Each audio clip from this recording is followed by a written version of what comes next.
Et bonjour tout le monde. Aujourd'hui, on va parler maïs, et maïs doux surtout. Comment le récolter, comment le conserver. Alors, chose peu connue, c'est que le maïs doux, pour être vraiment délicieux et sucré et bon, elle est prête à un certain moment très courte, un intervalle très court, 1 ou 2 jours de temps d'intervalle. Donc, pour savoir si elle est prête ou pas, déjà, on regarde les soies. Alors, les soies, c'est ce qu'on trouve au bout des épis. Donc là, c'est ces fils. Alors, ces fils, en fait, sont conducteurs de pollen. Donc, chaque fil correspond à un grain à l'intérieur.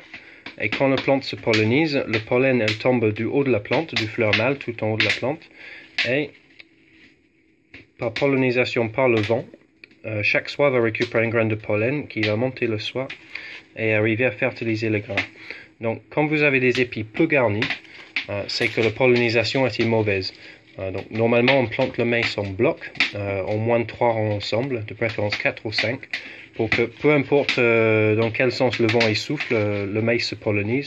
Et souvent sur les coins, on peut déterminer un peu le jour de pollinisation.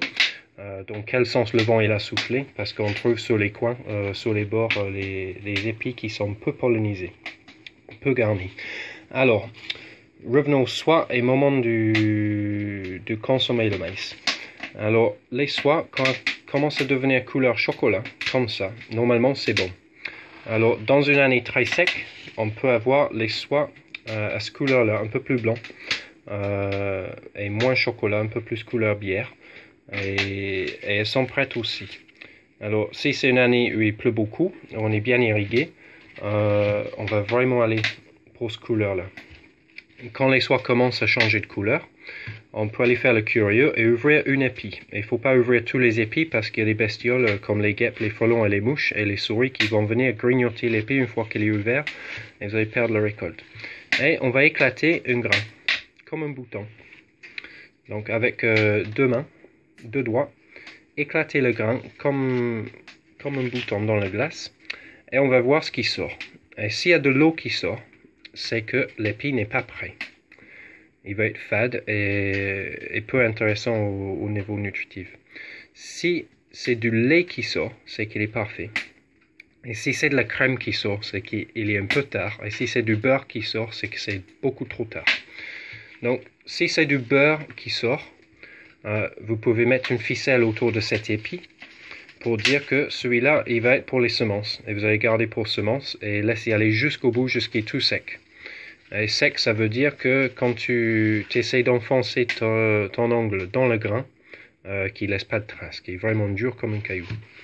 Après, on va égrener l'épi et mettre les semences dans le congélateur dans une tupperware pendant 48 heures pour les stériliser. Comme ça, il n'y a pas de bestioles qui vont les manger au moment qu'on les ressème. Alors, revenons à la consommation. Si c'est du lait qui sort, on va retourner à la maison et mettre de l'eau à chauffer. Donc là, j'ai mis de l'eau à chauffer. Et la cuisson du maïs doux se fait dans l'eau sans sel. Si on va le cuire pour le manger tout de suite, on va le mettre 8 minutes dans l'eau bouillante. Si c'est pour le conserver, on va le mettre 4 minutes. Peu importe la méthode de conservation. Donc on peut le congeler, on peut déshabiller l'épi, le mettre dans l'eau bouillante, 4 minutes, le sortir, le tremper dans l'eau glacée plusieurs fois jusqu'à ce qu'il est froid, et le mettre en sachet, le mettre au congélateur. Alors, chez nous, on fait en bocal. Donc il faut l'égrener, comme ça on a beaucoup moins de place de perdu dans les bocaux. On ne va pas mettre des épis entiers dans les bocaux. Alors pour égrener, tout simplement, on prend un bloc de bois propre, donc ça c'est du mélèze. J'ai mis un clou de charpente dedans. Après j'ai pris ma disqueuse, j'ai étêté le clou, j'ai taillé un peu le clou, et comme ça, je peux mettre mon épi de maïs là-dessus, comme ça, l'enfoncer, mettre tout ça dans une grande bassine, comme celle-ci, et avec un couteau, je peux égrener le maïs, et on préalablement cuit pendant 4 minutes. Et la cuisson est très important.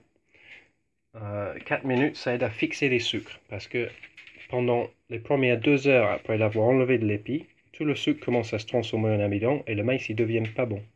Donc pour le garder bon, tout de suite dans l'eau bouillante pendant 4 minutes, comme ça on est tranquille. Après on égrène, on met dans les bocaux, et après on stérilise pendant 1h20, voire 1h30, à 100 degrés. Et il ne faut pas hésiter, il faut vraiment stériliser ce truc très fort. Sinon ça tourne et ça fermente et ça devient dangereux. Voilà, donc encore une récolte à gérer. Le maïs doux à mettre en bocal et à manger frais aussi, et même à mettre sur le barbecue bien sûr. Allez, bonne journée.